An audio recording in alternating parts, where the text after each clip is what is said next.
in here.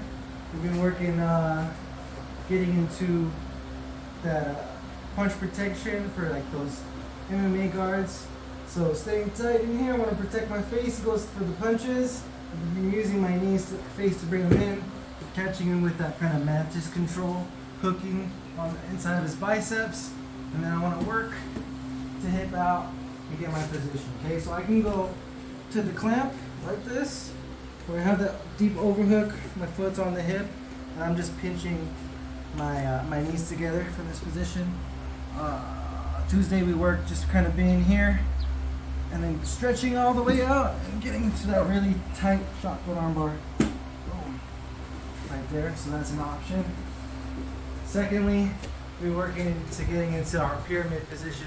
So that's like some old school 10 planet stuff. So from this position, I pull them in, I'm hooking, I get to the side off the overhook, but instead of going to here, I'm going straight to my pyramid position.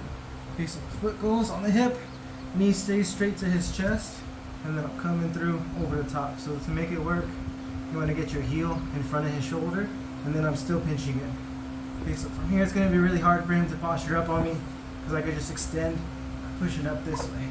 Okay, so this is what I want. I have everything locked down. He can't push me on this side, he can't push me on that side. So when he does eventually start to base up here, I just bring my knee to my face, I kick through, and I trap this arm. I push through, and then I catch him. Then I'm right here.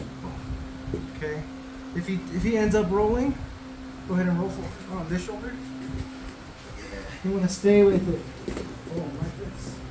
Okay, so I'm gonna change my configuration to like a Kimura control. When you're switching, this is your ultra Kimura like this. Okay, so this is called a reverse spiderweb position. So like just like when I'm in armbar position, this is my reverse spiderweb.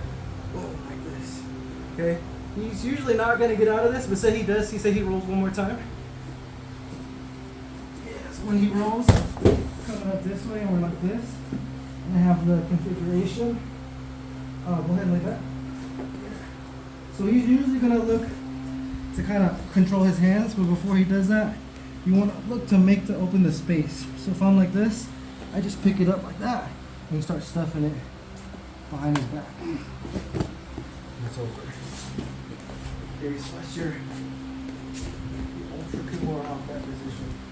Okay, so pull him in, overhook, straight to my pyramid position. Okay, so we were working for that wrist control. Sometimes you don't really even need it. I can just back out all the way. I can catch the bicep just with the foot. Okay, so that little detail of just kicking it and transitioning with my foot. Now it's going to be really hard for him to get his arm back before you just extend and play with him here. Okay, so if I want, I can catch a really deep triangle. I'm biting into him right here. It's already ratcheted in. It's super tight. Boom. Or off that position, I get my overhook straight to the pyramid. Once I get the bicep, boom, here. Instead of coming here, you're just gonna push the head away. Boom. And I can switch to that ultra Kimura. So I'm in a reverse spiderweb with that Roubix Cube hook, and he's pretty like stuck. Once I trap his head, he can't even roll this way. It's over. Cool. So let's just work that little detail. Okay, let's switch it.